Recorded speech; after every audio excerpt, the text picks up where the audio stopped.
It might seem like the war in Ukraine is slipping from the radar of the world's media, implying it has reached stalemate and ground to a halt.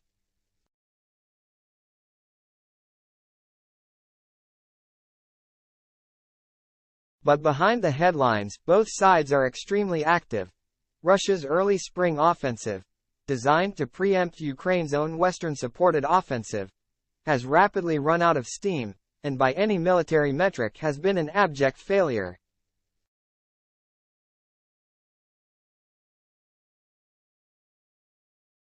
Putin judged that by throwing overwhelming force at the battle-weary Ukrainian defenses but instead, has taken huge casualties and left his deployed military forces vulnerable.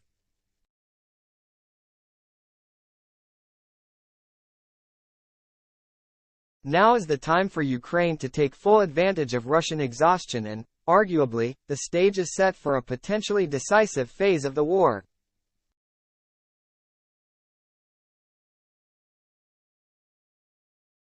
Away from the headlines, Russian forces, predominantly Wagner Group, continue to make slow progress in Bakhmut with a grinding war of attrition.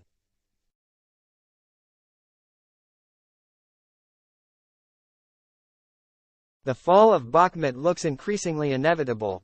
It has been reported Russian forces now control over 85% of the city. But Ukraine has forced them to pay a very high price for every inch of progress.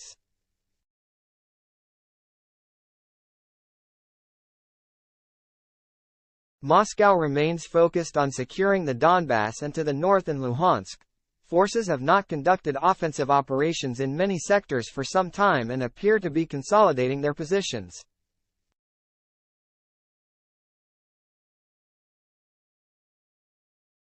At the Zaporizhzhia nuclear plant, they are establishing sandbag fighting positions on the roofs of several of the 6 reactor buildings.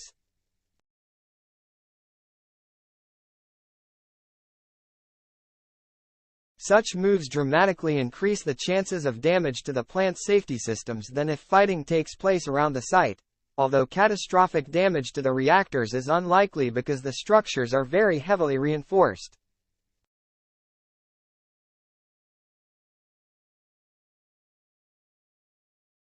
Advertisement. Russia has also developed extensive linear defenses in the Zaporizhzhia region in southern Ukraine and has now completed 3 layers of defensive zones across approximately 120 kilometers of the region, with trenches visible from space.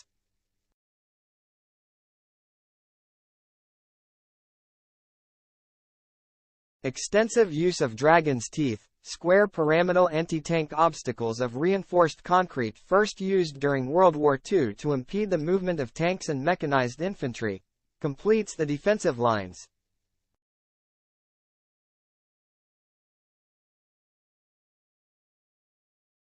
Meanwhile, satellite imagery indicates that Russian forces have transferred armored vehicles and artillery systems from occupied Crimea to the front line this past week.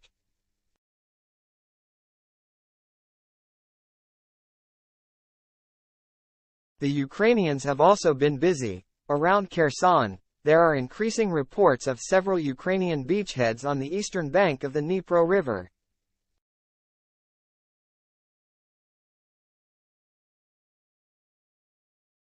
This, together with an increased tempo of precision artillery strikes against Russian resupply and logistics hubs, is a clear indication that the early stages of Ukraine's own offensive phase are already underway.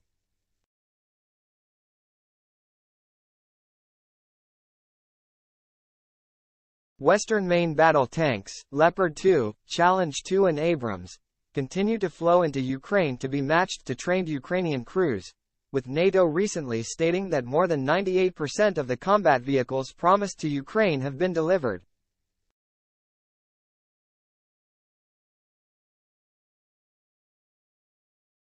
In addition, 14,000 Ukrainian troops have so far returned to defend their homeland after receiving training in the UK, and tens of thousands more have been trained by other Western nations.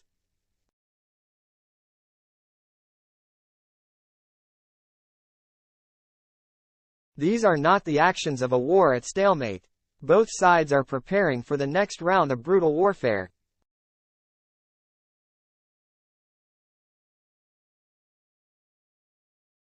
Whatever the outcome on the battlefield, and wherever the front line gets relocated, the casualties and devastation will escalate.